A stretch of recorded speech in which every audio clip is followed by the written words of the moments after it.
Hello friends, मी Vishakha global online मराठीमध्ये आपल्या सर्वांचं स्वागत आहे. आजच्या सेशनमध्ये आपल्याला महाराष्ट्र सेट परीक्षा 2024 साठी पेपर 2 इकॉनॉमिक्सचं प्रिपरेशन करायचं आहे, ज्यामध्ये मायक्रो इकॉनॉमिक्स हा युनिट आपण स्टार्ट केला होता आणि टॉपिक आहे फॅक्टर प्राइसिंग, घटक किंमत.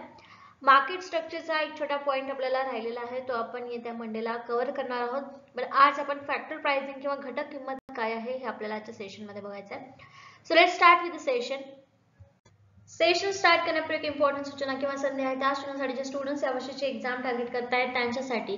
जसं की मी प्रत्येक लेक्चरमध्ये तुम्हाला आठवण करून देते, आपली टार्गेटेड डेट आहे जी येणार एक्झामसाठी 2024 साठी ती आहे 7 एप्रिल. सो या एक्झामला टार्गेट करत पेपर 2 इकॉनॉमिक्ससाठी एक फुल कोर्स आम्ही घेऊन आलो आहोत, ज्या कोर्समध्ये आम्ही तुम्हाला देणार आहोत संपूर्ण अभ्यास करून मॉक टेस्ट, संपूर्ण अभ्यास करून notes, video lectures plus live lectures, PYQs, paper 1 फुल कोर्स जो तुम्हाला मॅक्झिमम स्कोर करण्यासाठी हेल्पफुल ठरणार आहे. पेपर 2 अँड पेपर 1 येणाऱ्या एक्झाममध्ये मॅक्झिमम स्कोर करण्यासाठी हा कोर्स युजफुल ठरणार आहे.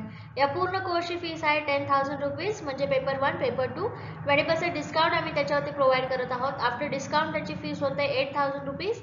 आणि या कोर्सला जॉईन होण्यासाठी फक्त इकडे दिलेल्या व्हॉट्सअप नंबरला मेसेज करा किंवा प्ले स्टोअरवरून ग्लोबल ऑनलाईन नावाचा ॲप डाउनलोड करा आणि या ॲपमध्ये जाऊन सर्च बॉक्समध्ये MS सेट इकॉनॉमिक्स सर्च करा आणि लगेचच कोर्सला जॉईन व्हा. सो अशा पद्धतीने इझिली तुम्ही तिकडे कोर्सला जॉईन होऊ शकता आणि आपल्या प्रिपरेशनला बूस्ट करू शकता येणाऱ्या एक्झामसाठी.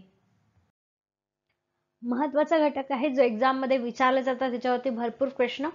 तर फॅक्टर प्राइसिंग म्हणजे जे घटक आपल्याला कुठलीही वस्तू तयार करण्यासाठी किंवा प्रोडक्शन करण्यासाठी फॅक्टर्स आवश्यक असतात आणि त्या फॅक्टर्स वरून मग त्या वस्तूची प्राइसिंग ठरवली जाते.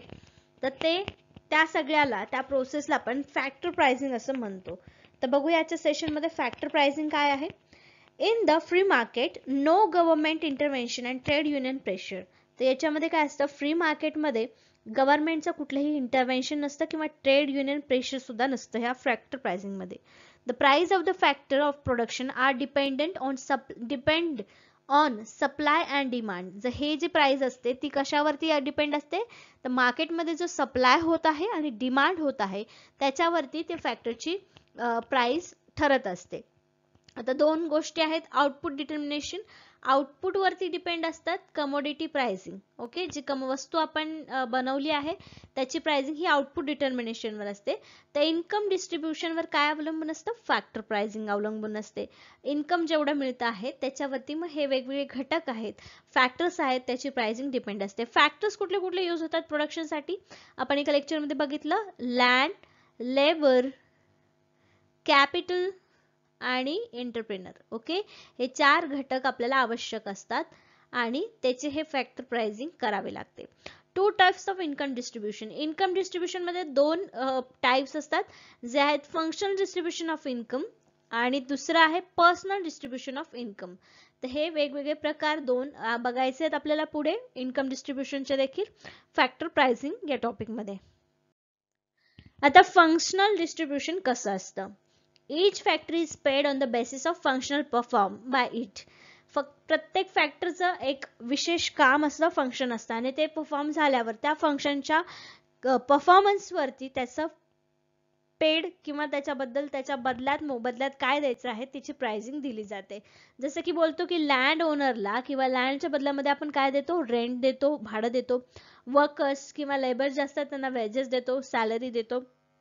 सप्लायर ऑफ फायनान्शियल कॅपिटलला इंटरेस्ट देतो, बरोबर आहे, भांडवलाला आपण व्याज देत असतो.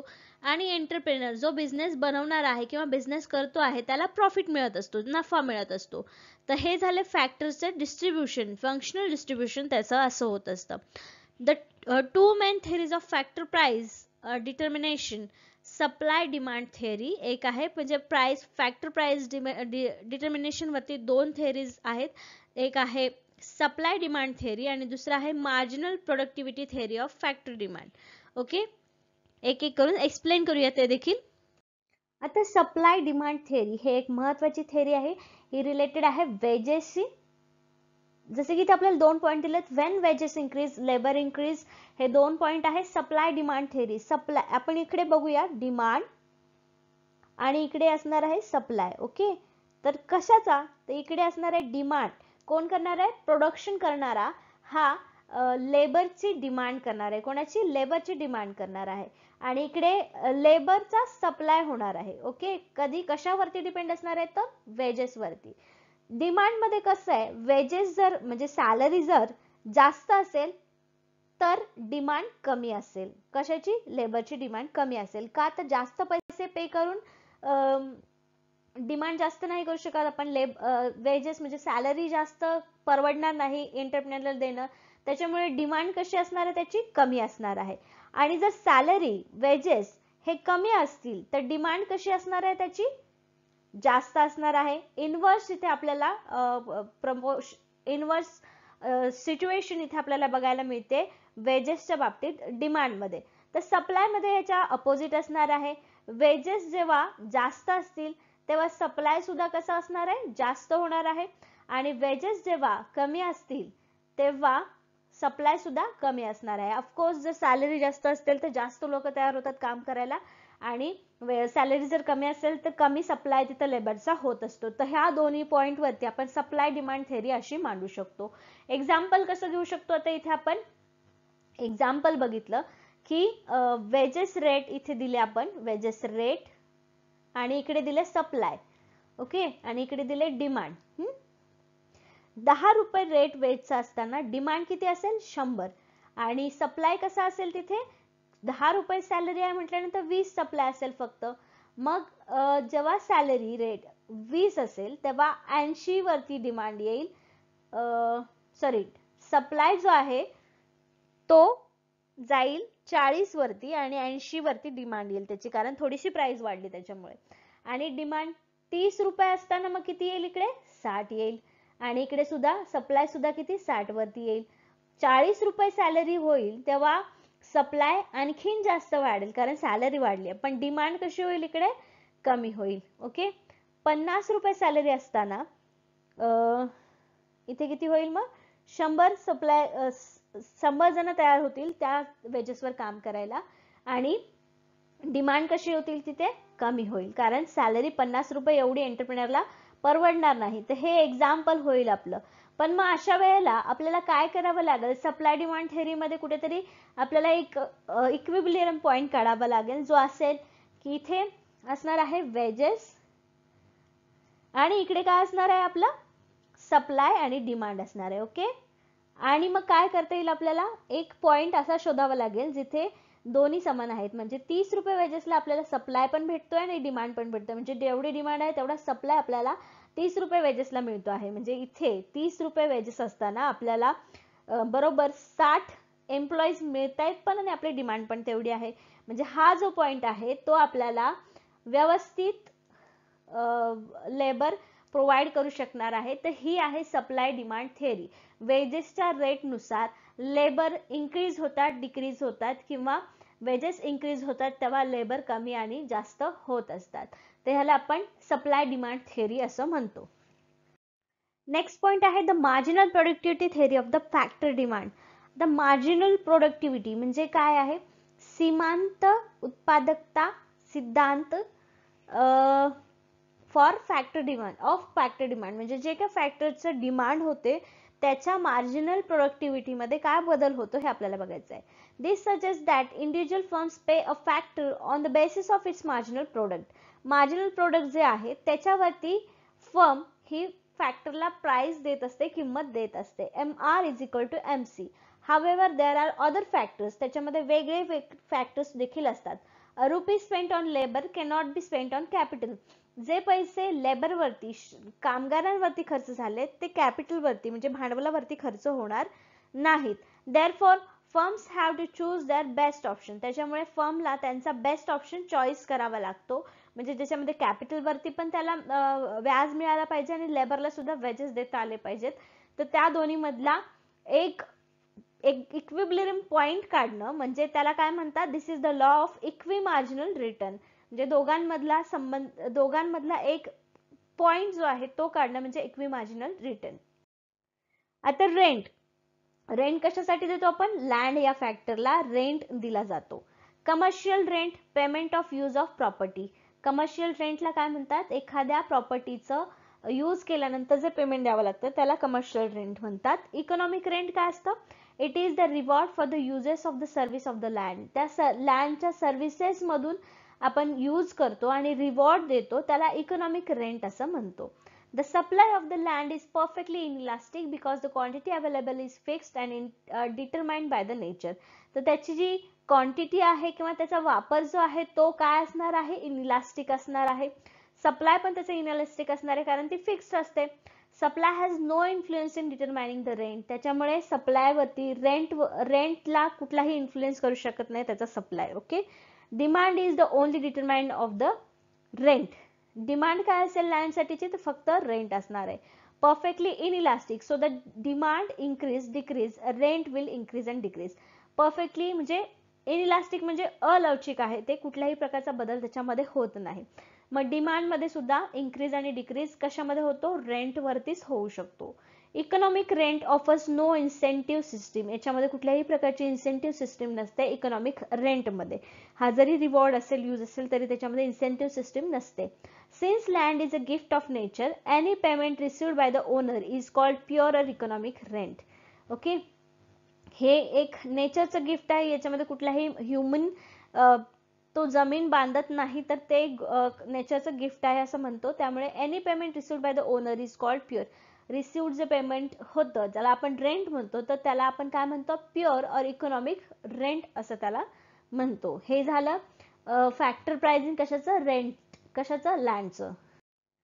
आता लेबर युनियन्स. आता लेबर युनियन्स काय आहे, हा दुसरा घटक आहे आपला ज्याला आपण श्रम म्हणतो आणि त्यांना आपण काय देतो, wages. Okay.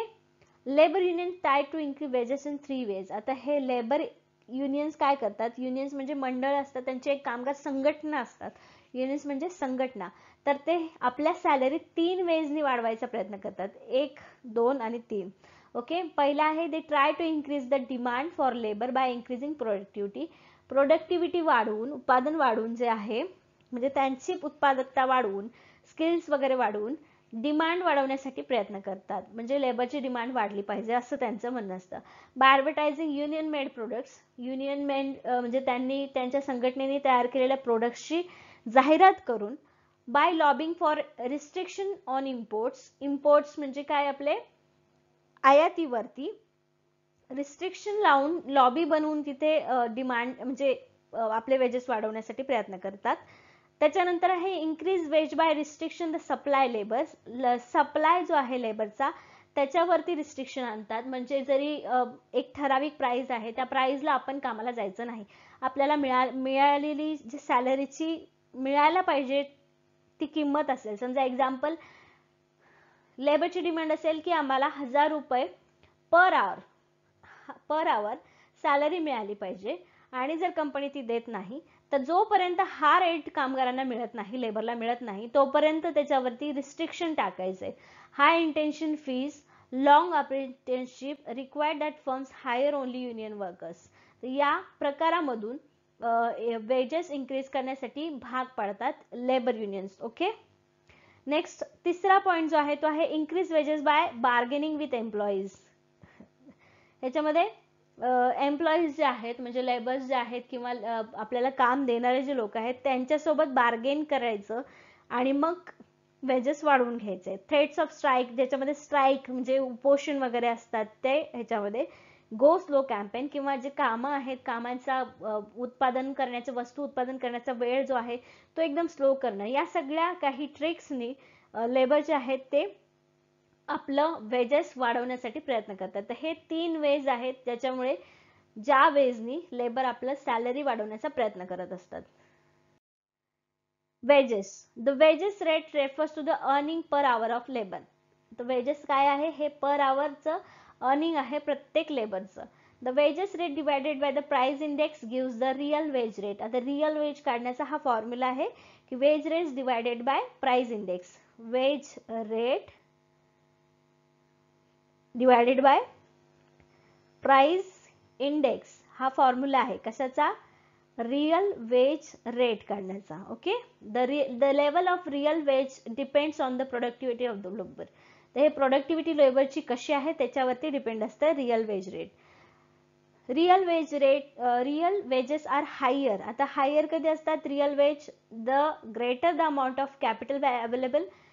hedge and fund manager, the modern technology available, the availability of natural resources, म्हणजे नॅचरल रिसोर्सेस अवेलेबल असतील तेव्हा, टेक्नॉलॉजी अवेलेबल असेल तेव्हा, किंवा कॅपिटल चांगल्या प्रकारच्या अमाऊंट मध्ये अवेलेबल असेल तेव्हा हे रिअल वेजेस जे असतात ते हायर असतात. ओके, आणखीन काय माहिती देऊ शकतो आपण वेजेस बद्दल? By adding each firms demand for labour we get the market demand for labour. Market demand for labour ही कशावरून काढतो आपण की प्रत्येक फर्मची डिमांड कशी आहे लेबरसाठी यावरून आपण मार्केटची डिमांड काढू शकतो. The market supply for labour depends on the, आता हे खाली काही पॉइंट्स आहेत ज्याच्यावरती सप्लाय लेबरचा डिपेंड असतो. फर्स्ट आहे साईज ऑफ द पॉप्युलेशन, पॉप्युलेशनची साईज कशी आहे त्याच्यावरती सप्लाय डिपेंड असतो. The proportion of the population in labour force, labour force मध्ये किती पॉप्युलेशन आहे त्याचं प्रपोर्शन किंवा रेशो जो आहे त्याच्यावरती सप्लाय डिपेंड असतो लेबरचा. त्याच्यानंतर द स्टेट ऑफ इकॉनॉमी, इकॉनॉमीची स्टेट कशी आहे, स्थिती कशी आहे त्याच्यावर देखील लेबरचा सप्लाय डिपेंड असतो. नंतर the level of real wedges, आणि लेवल कशी आहे रिअल वेजेसची, रिअल वेजेसचा फॉर्म्युला आपण बघितला तर त्या फॉर्म्युल्यानुसार रिअल वेजचे लेवल काय आहे त्याच्यावर देखील सप्लाय लेबरचा डिपेंड असतो. तर हे काही पॉइंट्स आहेत ज्याच्यावरती लेबर सप्लाय डिपेंड असतो. आणि लेबर डिमांड कशावरती असते तर फर्म मध्ये जी डिमांड असते सगळ्यांची ऍडिशन केली तर मार्केट डिमांड आपल्याला मिळते. Competitive equilibrium real wage rate is determined by the intersection of the market demand supply curves. तर हे इक्विबिलियम रिअल वेज रेट जो आहे त्याच्यावरून आपल्याला मार्केट डिमांड सप्लाय कर्व काढता येतो. Then the firm hires labour until the MR is equal to the wage rate, म्हणजे marginal rate जो आहे तो रिअल वेज रेट पर्यंत बरोबर असतो. कधी द फर्म हायर्स लेबर, जेव्हा हे रेट हायर घेत असतात लेबर, म्हणजे श्रम किंवा कामगार जे आहेत ते ही स्थिती येईपर्यंत कामावर ठेवू शकतात, त्याच्यानंतर नाही ठेवू शकत. ओके, इंटरेस्ट, आता इंटरेस्ट कशावरती मिळतो, व्याज. कॅपिटल, कॅपिटलला देतो आपण, बरोबर आहे. कॅपिटल सुद्धा आपला एक घटक आहे, भांडवल ज्याला म्हणतो आपण. कशासाठी तर कुठलीही फर्म चालवण्यासाठी किंवा कुठल्याही प्रोडक्टचं वस्तूचं प्रोडक्शन करण्यासाठी हे आवश्यक आहे. आणि त्याच्यावरती व्याज देणं हे त्याचं रिटर्न आहे. You give me 2000 today, in a year I will give you 500 as a interest and the original ₹2000. Okay, म्हणजे 500 भागिले 2000 गुणिले 100 म्हणजे 25% इंटरेस्ट आपण त्या व्यक्तीला पे करणार आहे. अशा टाईप मध्ये हा इंटरेस्ट आपल्याला पे करावा लागतो कॅपिटल देणाऱ्या व्यक्तीला. Okay, bank interest is 8%. So my economic profit is 25 - 8 is equal to 70%. आता अशा प्रकारे हे कॅपिटलचं काम चालतं किंवा रिटर्न मिळत असतो. Bank set saving rate and borrowing rate and the bank keeps the difference as revenue. Okay, difference जो दोन्ही मधला येईल, म्हणजे जसं की इथं आपण डिफरन्स बघितला, तो जो डिफरन्स आलेला आहे तो डिफरन्स बँक ठेवत असते. तर इंटरेस्ट रेट कसा काढतात, इंटरेस्ट इंटू 100 आणि प्रिन्सिपल. ओके, याच्यानुसार इंटरेस्ट आपण काढत असतो. आणि तो इंटरेस्ट कोणाला द्यायचा असतो आपल्याला, कॅपिटल प्रोव्हाइड करणाऱ्या व्यक्तीला किंवा कॅपिटल प्रोव्हाइड करणाऱ्या फर्मला. ओके, प्रॉफिट, आता प्रॉफिट कोणाला देतो आपण, जे एंटरप्रेनर आहेत. एंटरप्रेनर त्याला कोणाला म्हणतात, उद्योजक.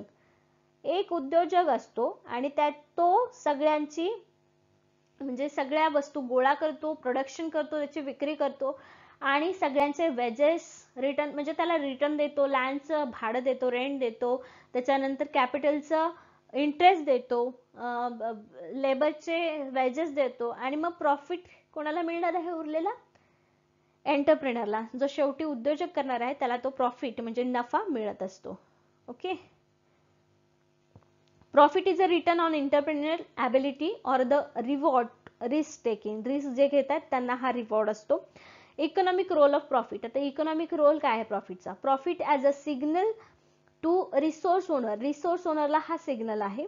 Profit are economic signals letting people know to enter market or in cases of losses to leave market. Profit जो काय आहे तो एंटरप्रेनरला सिग्नल आहे, कशासाठी, मार्केटमध्ये राहायचंय की बाहेर निघायचंय, म्हणजे लॉस होतो आहे की फायदा होतोय हे आपल्याला जर कळलं तर मार्केटमध्ये राहायचं की तिथून बाहेर पडायचं हे कळायला सोपं जातं. म्हणजे काय, जर फायदा होत असेल तर एंटरप्रेनर बिझनेस कंटिन्यू करेल आणि जर लॉस होत असेल तर तो ती फर्म सोडू शकतो. तर अशा प्रकारे प्रॉफिट त्याला मदत करत असतं. Profit are motive for efficiency. Of course profit म्हणजे जे काही नफा आहे तो मोटिवेशन देत असतो काम करणाऱ्याला, उद्योजकाला. Gives incentive to firm to reduce the cost. त्याच्यानंतर इन्सेंटिव्ह देत असतो कंपनीला कशासाठी, तर कॉस्ट कमी करायला किंवा कॉस्ट जे आहे त्याच्यामध्ये आपल्याला हेल्प म्हणून, जी आपल्याला प्रोडक्शनमध्ये हेल्प करणार आहे त्याच्यासाठी हे प्रॉफिट काम करतं. Profit as a reward. Profit हा रिवॉर्ड म्हणून पण काम करतं. The prospect of earning rewards are the driving force behind development. आता हे डेव्हलपमेंट मधला एक फोर्स आहे prospect, earning profit. Okay. Innovations निर्माण करण्यासाठी प्रॉफिट काम करतं. Profit is a prime mover of capitalistic economy. भांडवलशाही अर्थव्यवस्थेचा हे एक प्राईम मूवर आहे असं आपण म्हणू शकतो. कारण प्रॉफिट असेल तर बाकीचे उद्योजक त्याच्यामध्ये गुंतवणूक करायला तयार होतात, लँड द्यायला तयार होतात आणि मग या सगळ्यांचा रिटर्न सुद्धा द्यायला तयार होतो. तर अशा प्रकारे फॅक्टर प्राइसिंग काय आहे आपण बघितलं. त्याच्या सेशनमध्ये आपल्या अशा प्रकारे फॅक्टर प्राइसिंग काय आहे बघितलं, फॅक्टर्स कुठले कुठले आहेत, त्याच्यानंतर त्याची प्राइसिंग कशी होते, कुठले कुठले थेअरीज त्याच्यामध्ये आहेत, सप्लाय डिमांड थेअरी आपण बघितली. तर हे फॅक्टर प्राइसिंग मध्ये आजच्या सेशनमध्ये बघितलं. नेक्स्ट सेशनमध्ये आपल्याला याच युनिटवरचा नेक्स्ट टॉपिक बघायचा आहे. आजच्या सेशनसाठी धन्यवाद.